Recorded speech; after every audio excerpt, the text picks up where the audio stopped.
宴席上，我看见父亲带回了一个私生女，她怯弱弱地站在那里，任由其他人取笑辱骂。可不是的，她不是私生女，因为我是她，我才是苏家大小姐。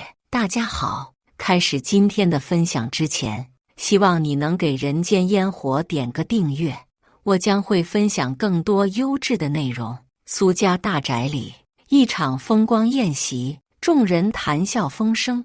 这时，苏家主苏磊带着一个怯懦懦的女孩上台，承认这个女孩是他失散多年的大女儿。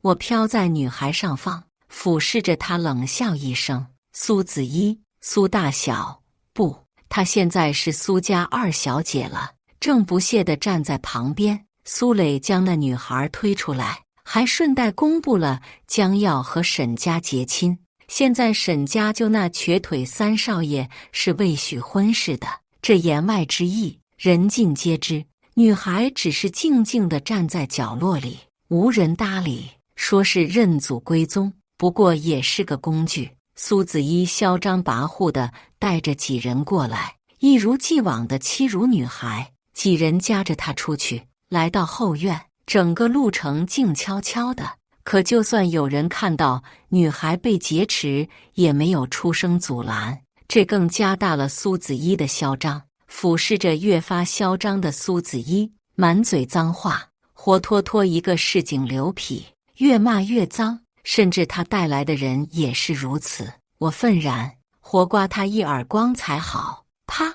一声响亮的耳光声豁然打破那堆辱骂。苏子怡不敢置信地捂脸瞪着女孩：“你他妈的居然敢打我！”啪！又一耳光。漂亮！我看着苏子怡双颊泛红，一阵爽意由心底而起。他妈的还在干什么？苏子怡疯了，她捂着脸就要冲上来。她根本不相信从小挨欺负就只会忍气吞声的女孩会反手打她耳光。其他人也轰然上场，不过前面2、3个人都和女孩打得不可开交，女孩一人就制住他们，气得苏子怡亲自上阵。我看得着急，也想去帮忙，但他巴掌还没下去，就被人挡住。我随着看去，一个年轻男人坐在轮椅上，出手的人是他身边的保镖。你说你们在干什么？不是。苏磊看了看旁边的沈钟琪，气急败坏：“丢我脸吗？”苏磊又扭头去讨好沈钟琪：“钟琪呀，这些不过是小孩的玩闹而已，没那么夸张。”又来拉拉女孩，想让她开口说话。女孩只是看着沈钟琪，沈钟琪神色沉稳，眉目淡然，却朝着女孩伸手：“过来吗？”苏子怡在旁边轻嘲一句：“傻子配瘸子”，结果被苏磊一掌打断，又领着他开始道歉。谁也没有注意到沈钟琪的手一直都没放，最后还是被苏磊推着走开了。“苏雨，你给我等着！”苏子怡威胁道，却在看见女孩举起的手后一滞，匆忙跑开，只剩下女孩在那里看了看手，什么也没说就离开了。只有我注意到沈钟琪的目光一直追随着女孩，可我也只能跟在女孩后面离开。不过还好，经过这2巴掌，苏子怡一时半会没有来作妖。以前苏雨虽然也在苏家大宅住，但身份模糊，只能住在偏僻院落，现在变回苏家大小姐，住到了主院里。可谁都看不起苏雨，光从她在别人嘴里只是个私生女就能知道，从小苏雨就被接回来，可这都是她妈妈以死相逼，让苏磊不得不接受。最后妈妈离开了，他却只能默默地生活在偏院里，生死靠自己，整日被欺辱，生得胆怯懦弱。可在2日前，我忽然发现我能出现在苏雨身边。我看着才得知母亲早已过世的苏雨崩溃大哭，从未有过如此痛苦的我也觉得万念俱灰。这时苏磊终于出现，只说会将苏雨认祖归宗，但要嫁给沈中奇。苏雨红着双眼，苏磊却视而不见，说完就走了。苏子一在旁边洋洋得意，说着沈中奇如何废，如何没用，然后羞辱一番，把我们关在了偏院里。过了几天安静日子，苏子一又过来作妖找死，我还琢磨着怎么反击呢，苏子一就出现了，带着他那几个废物跟班。起因是和沈中奇的婚礼近在咫尺，苏磊让人给苏雨做礼服，苏子一这白痴就闻声过来了，在旁边乱捣乱。设计师很头痛，可他也不敢得罪苏子一，举手无措地看着苏雨，要不要再给巴掌看看？我在旁边摩拳擦脚，苏雨却是先有动作了。他在那群跟班拉扯中，故作不小心一滑倒，撞倒了苏子一。苏子一气坏了，正要爬起来，只见他手脚并用，却抓到了苏雨故意伸出的脚，撕拉一声，苏雨花容失色地捂着胸口，他那本来就不多的衣服被撕出一条，此时正要掉不掉地，被他捂住。你这个贱人！苏子一愤恨地看着苏雨，抬手就是要打下来。苏雨一直警惕着，这一下他躲开了，却躲不开其他跟班拉扯，可能是那晚被打怕了。苏子一这次出来可是带了更多人，所以一时间苏雨被压制住了。苏子一捂着胸口，不急着去换衣服，倒是教训起苏雨来。他站在苏雨面前，居高临下的怒笑，一句比一句难听，我听着都愤然不已，更别说是苏雨自己了。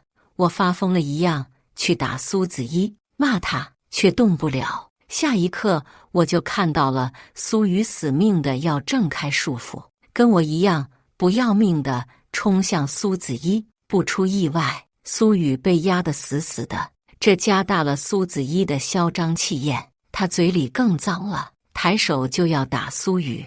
我看得气急败坏，正要拼死抵抗时，一个人阻止了苏子一，一如那晚一样，苏子一被抓住。我瞧准这个时机，上去就是一巴掌甩在苏子一脸上。苏子一疯叫起来，他看着刚刚甩了自己一巴掌的苏雨。沈中奇挥挥手，就有人要带苏子一离开，但是被他躲开了，还想继续打苏雨，气还没顺下去。苏雨直直地站在那里，我也站在他旁边，但我知道他能躲开。果然，苏雨躲还要捂着衣服的苏子一很容易，苏子一还要顾及衣服，得不了好处，便喊那些跟班。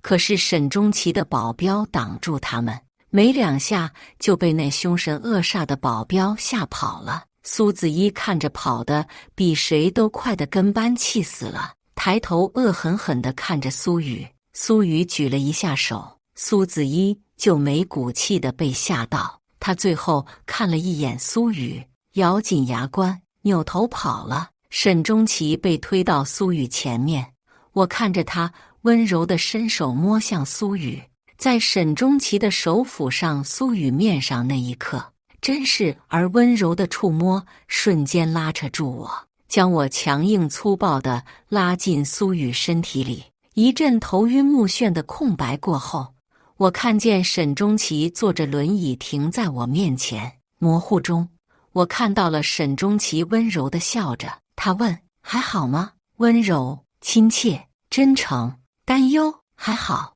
我看到了沈中奇挣扎着起来，最后在他人的帮助下将我拥抱住。这一次，我终于结结实实地感受到除了自己以外其他人的存在。我是苏雨，我就是苏雨。沈中奇拉着我坐在门口边上，从下午坐到了日暮到繁星点点。等我终于收拾好心情，他才轻松地将我拉起，拍拍我身后不存在的灰尘。下次再给你量尺寸做衣服，今天太晚了，有没有想吃什么东西？我躲开了沈中奇的手，凝视着他。久了，他还是那副笑语盈盈的模样。怎么了？沈中奇轻声细语的。我们能交换什么？我直言。沈钟琪一开始听到一致，然后笑了笑，特别真诚。我帮你解决苏家，那你想要什么？拿下沈家。我追问后又想了想，我没这个能力。这下沈钟琪是真的大笑起来，他指尖轻轻拍打着轮椅扶手。会有的。沈钟琪笑颜逐开，反问：不是吗？我只能帮你进入苏氏。我坐在豪华的办公室里，想着那天沈钟琪最后说的：我什么技能都没有。苏磊是不会这么糊涂的。但没一周，好消息就传来了，苏磊把我直接提进公司，空降销售主管这个职位。一同的还有一个大订单，一条精致的裙子被装得好好的，送到我手上，还有一束花跟贺卡，祝你旗开得胜。沈钟琪。我笑了笑，裙子意外的适合。我把自己打扮得好好的，就准备出门。不知道哪里得到消息的苏子一挡在门口，双手抱胸，居高临下的爆粗讽刺着我。我不语，抬起手就看到苏子一往后躲了躲，后知后觉发现这个退缩，自己气疯了，嘴里的脏话更难听了。我眯起眼睛，现在我可是有能力了，虽然不大，但要教训苏子一还是可以的，比如进他零花钱。但我不打算这么轻易放过他，迅速一手抓住苏子一的头发，另一只手已经举起，吓得苏子一当下大喊大叫，引来了苏磊。他气急地拉开我和苏子一，对着苏子一劈头盖脸就是一顿骂。骂完再看看我，想说什么，最后还是止住了。快去公司。苏磊先上车走了。这下苏子一得意地笑，赵薇是我的跟班，我看你怎么谈得下订单。我翻了个白眼，转身自己去了公司。还好有沈钟琪给的车和司机，才让我没能第一天就迟到。苏子一说的没错，我迎接的是重重困难，空降销售主管，谁也不服我。但我深知拉拢人心不在一时一刻，而是时时刻刻。现在肯定是要单打独斗的。现在我只是负责和赵氏这个项目，成功这个子公司就活了，还会是我的。不活，谁也没必要留了。我搜集了关于赵氏的所有信息，让我意外的是，苏氏只是出动一家半死不活的子公司，而赵氏是总部全权负责。赵匡义，赵氏集团的总裁，也是我这次的合作对象。他雷厉风行，软硬不吃，实在很让人头疼。苏磊见成功率低，才放手给子公司的。我查得很深，赵匡义很难拿下，但他女儿是个突破点。但赵薇也是苏子一的朋友，我一时间无从下手。好在有苏子一这个白痴在帮我。在我束手无策时，他在我面前嘚瑟他们将要举办茶话会，他会趁这个时候叫赵薇让他爸断绝合作。我想了想，这也是好机会。也不管继续小丑作态的苏子怡，经过这几次的反击和断踏经济，苏子怡已经学乖一点了，没以前那样直接动手，虽然嘴巴还是不干净。我来到最大的音乐馆，叫人拿出一尾古筝，开始学习。赵薇爱琴如命，每周雷打不动地到这里报道。她的老师可是音乐界数一数二的大师。前段时间我可是费了9牛2虎之力才拜到他门下，现在还是第一次在这里见赵薇。赵薇确实是不喜欢我，一来就沉迷在琴曲里，我只是跟他打了几次招呼就没有下文了。有一次赵薇还以为我会拉着她长话说尽，我却草草打了个招呼就投入练琴中，手指甲都弹崩裂了，鲜血直流。后来我坐在角落里包扎手指，赵薇走过来了，给了我一盒 OK 绷，看到我歪歪曲曲的贴着，直接从我手里抢走了，然后帮我贴上，再一言不发的走了。到了第二天，我收到了一张请帖，赵薇的生日晚会。我当然是盛装出席，双手捧上一份精致准备的礼物。晚会上，我抓紧机会在赵匡胤眼前露了几面，就躲在角落里。只是有人主动把机会送给我，没错，是苏子怡这个傻子，他故意激我，想让我当众出丑。没问题，我就在众目睽睽之下弹一曲颇有难度的曲，一曲下来好听十分，吸引住众人之余，我十指皆损，血染红了琴弦后，众人都知道我是赵薇的师妹，替她挣了好几分面子。赵薇只是淡淡地带我去包扎，路上遇到了赵薇的未婚夫，在隔壁包扎伤口时，我听到了他们的争吵，看来机会又来了。晚会还没结束，我就拉着赵薇进她的书房，献了一计。这个未婚夫是单面的称呼，是男方以祖上一次救命之恩作为要挟得来的，但赵薇不认同。我知道的，这个未婚夫在乡下还有个老婆，虽然两个人没有领证，但是已经有个儿子了。我把这个告诉赵薇，她果然发怒了。看准时机，我再推了一把，帮赵薇解决了这个炸弹。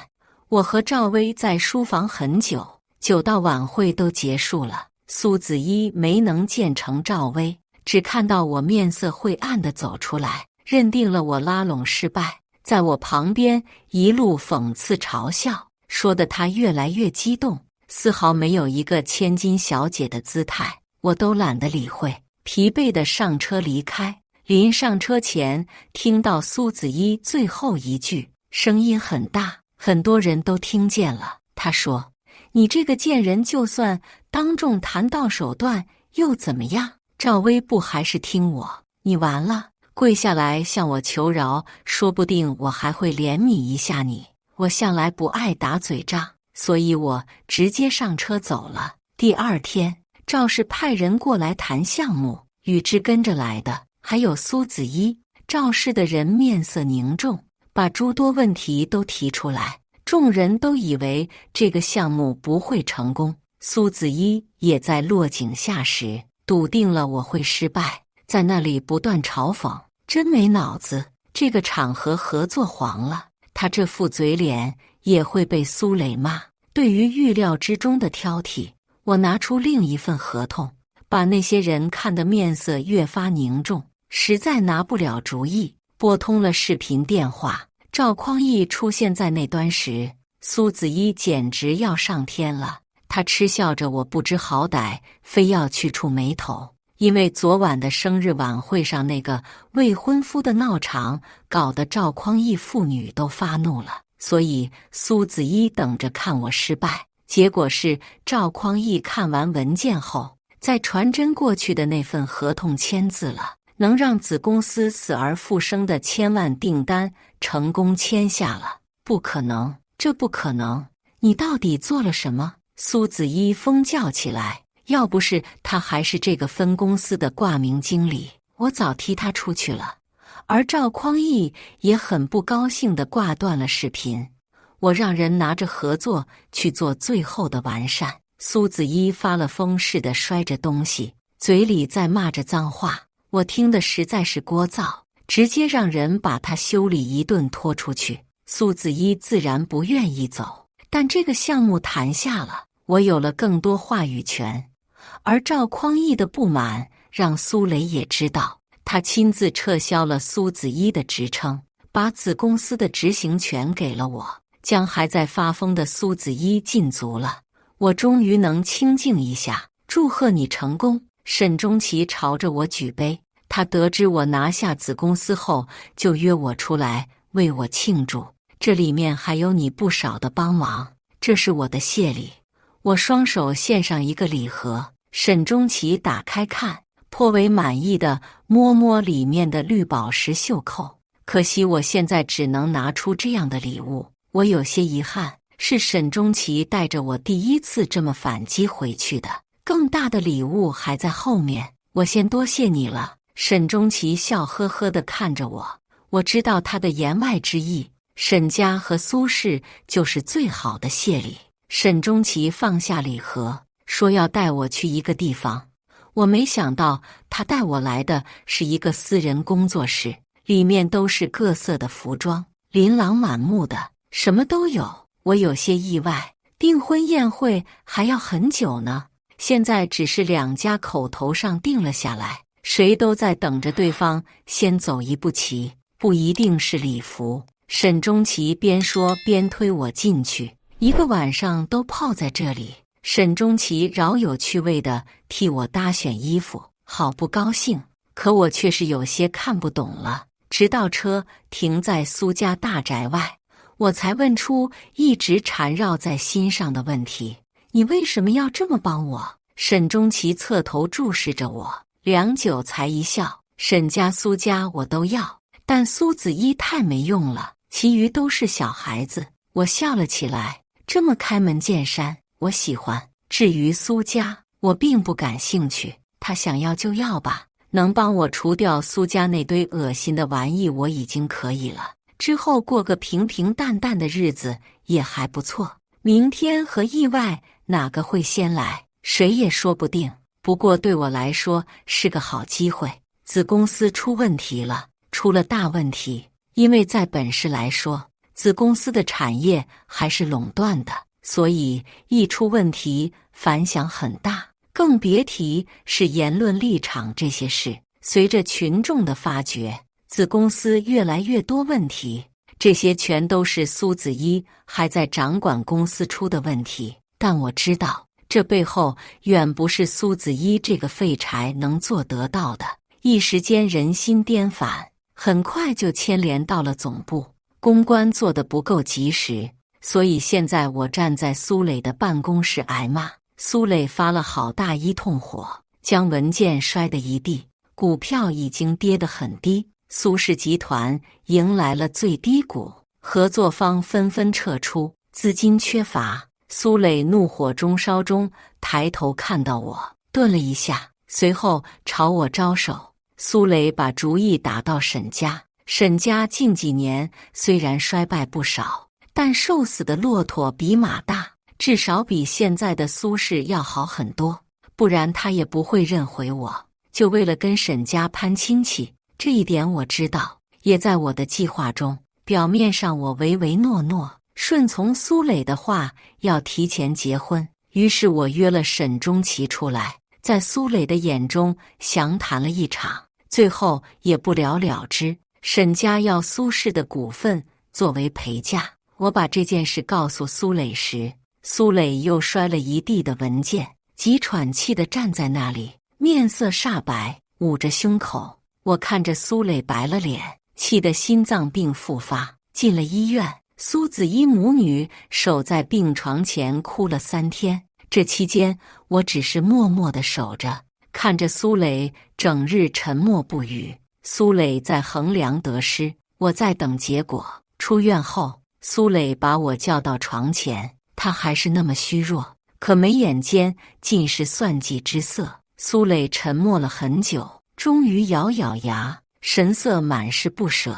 你告诉沈钟琪，苏家出17%的股份，但沈家也要给相应的彩礼，但这不能两家拿着，要作为你们俩的共同资金。我听着有些惊讶，苏磊这个一毛不拔的铁公鸡居然能做出这样的决定，让我很意外。我以为他会再挣扎几下，事情倒是出乎我意料。看着苏磊不舍但又不得不放手的表情，我忍住开怀大笑，应了这说客的工作。当我告诉沈钟琪这件事时，沈钟琪高兴地倒了杯酒给我，不为这巨大的进步说不过去。沈钟琪笑语盈盈，我也十分高兴，但转念一想，又有些不安。沈钟琪看出了我的犹豫，跟我碰了碰杯，担心苏磊会从中做手脚，这是肯定的。但你忘了，我有着最精英的法律团队。我这才笑起来，看着沈钟琪坐在轮椅上，却掌控一切，心里却在警惕。沈钟琪绝对是沉睡中的猛兽，不能得罪。这一天，我跟沈钟琪聊了很久，离开时满面疲惫，看上去就是费了很大的精力。在车上，我不断回想着沈钟琪的所有计划，一步扣一步。苏磊是绝对玩不过他的，不过还好，和他合作的是我，不是苏子怡这个废物。我看着挡在门口的苏子怡，经过这段时间的起起伏伏，苏子怡倒还是满面红光，一点都没有挫败的样子。不过好日子到头了，我心里默念。正要再给嘴巴不干净、满嘴喷粪的苏子怡耳光，让她冷静冷静时，管家出现，打断了我的动作。苏磊还在等着我呢。我朝苏子怡咧咧嘴，他还不敢公然违抗苏磊，只能在那里使劲跺脚。我把沈家的要求一字不差地说给苏磊听。苏磊听完，沉默了1个多小时。沈家同意苏磊的条件，沈家会出作为彩礼的20%的股份，两家融合在一起，交给我和沈钟琪作为礼金。沈家赚了一部分资金过来，让苏氏撑过了岌岌可危的日子。而我和沈钟琪的结婚定在1个月之后。这几天苏磊很忙，就算他还在住院，病房里每天都出入很多人。而我也很忙，忙着子公司的事情。虽然和沈钟琪准备结婚，但苏磊并没有把全部的工作交给我，反而大部分给了能力差的苏子怡，让他又多了一个底气在我面前嚣张。不过这正合我意，我面上安安分分地做自己的本职，还100%顺地听从苏磊的吩咐。这天我从苏磊的病房出来，就准备回去休息休息。明天要去外地谈合作，疲惫的我没有看到迎面走来的苏子怡，冷不丁房地撞上她，撞得差点摔倒了。我都还没站稳呢，苏子怡就跟上了，糖的机关枪一样，满嘴喷粪。她很得意，很嚣张，昂着头，试图居高临下地骂我。我实在没有精力去跟苏子怡玩，就打算绕开她走。没想到苏子怡还依依不饶，拉住我就要动手打人。我微微眯起眼睛，看来之前的那几巴掌给苏子怡的痛苦很深。她看到我眯眼睛，就停下动作来。就是这个犹豫的时间，让出来的苏磊撞见了。苏磊嘴上虽然在怒骂苏子怡的不敬，但话里话外都是在维护苏子怡，这让他格外得意。我撇撇嘴，嘴上说不介意，转身就走了。身后的苏子怡在朝着苏磊撒娇撒痴，苏磊回答的音调明显很轻快高兴，根本没有一点责怪的意思。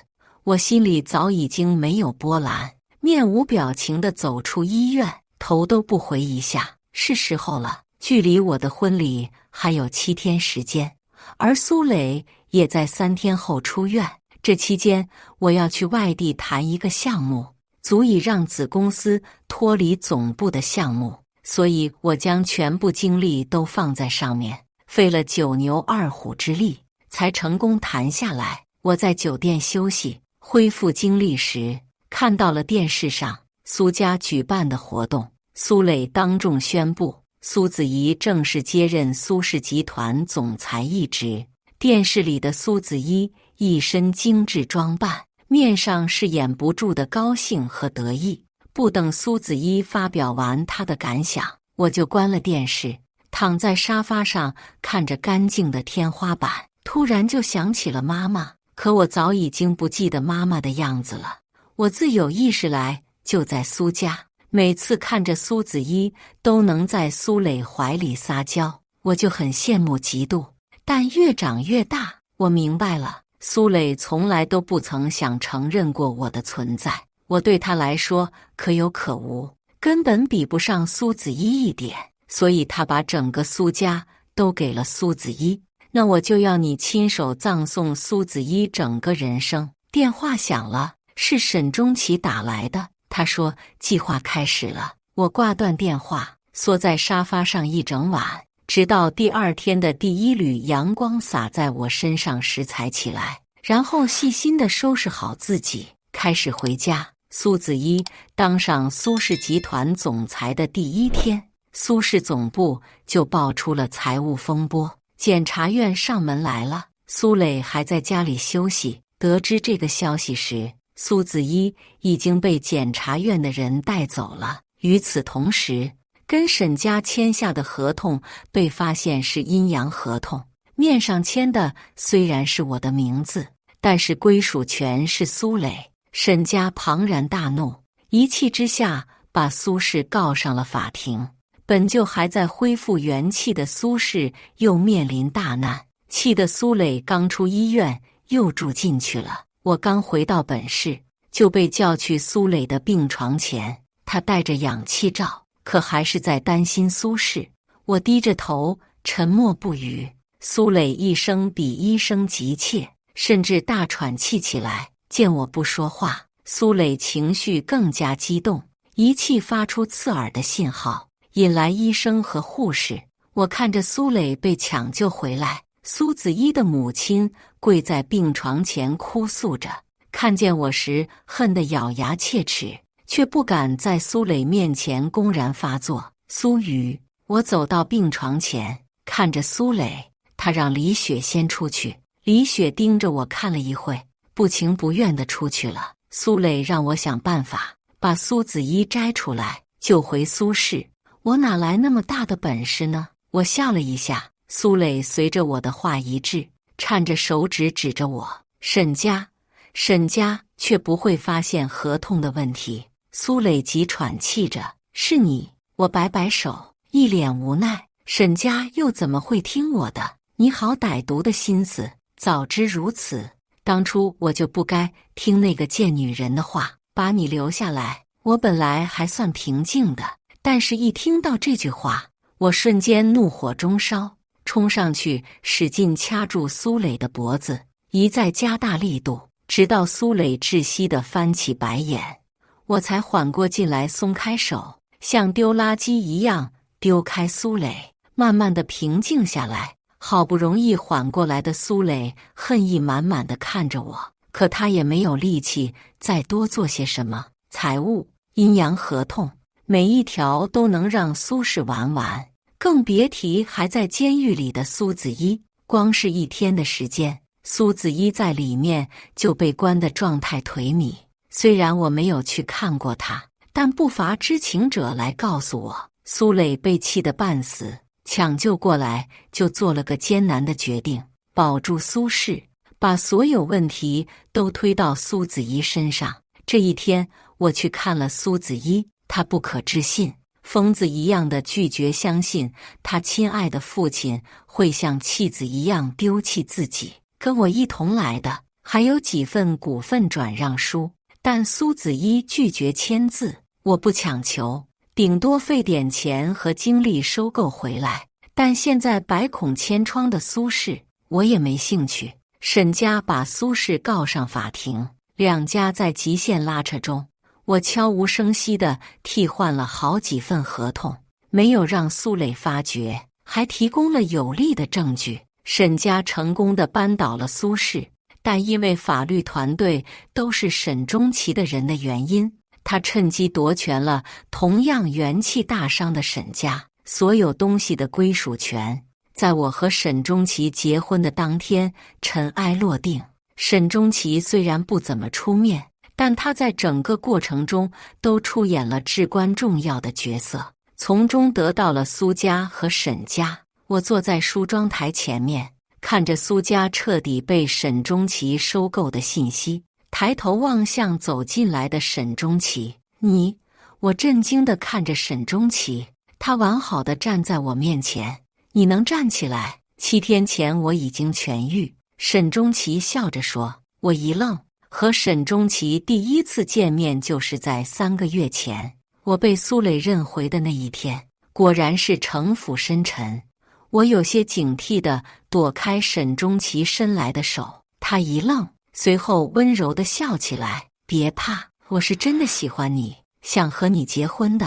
沈钟奇说着，把一份文件递给我。我仔细地看起来，是苏轼和沈家的所有股份，全都无条件地转让给我。还记得我说过还有更大的礼物吗？沈钟琪忽然开口，我疑惑不解地看着沈钟琪，看着他颇为宠溺一笑，然后摸摸我的脑袋。他说：“苏瑜，我是真心的想要跟你在一起，从始至终，从来都没有变过，所以嫁给我好吗？”沈钟琪真诚而热烈地看着我，坚定地朝我伸出手。我看到了自己的手掌搭在沈钟琪手上，听到了我说：“好。”以上就是今天分享的故事。大家有什么想说的、想吐槽的，欢迎在下方评论交流。也更希望能给人间烟火点个订阅，我将会分享更多优质的故事内容。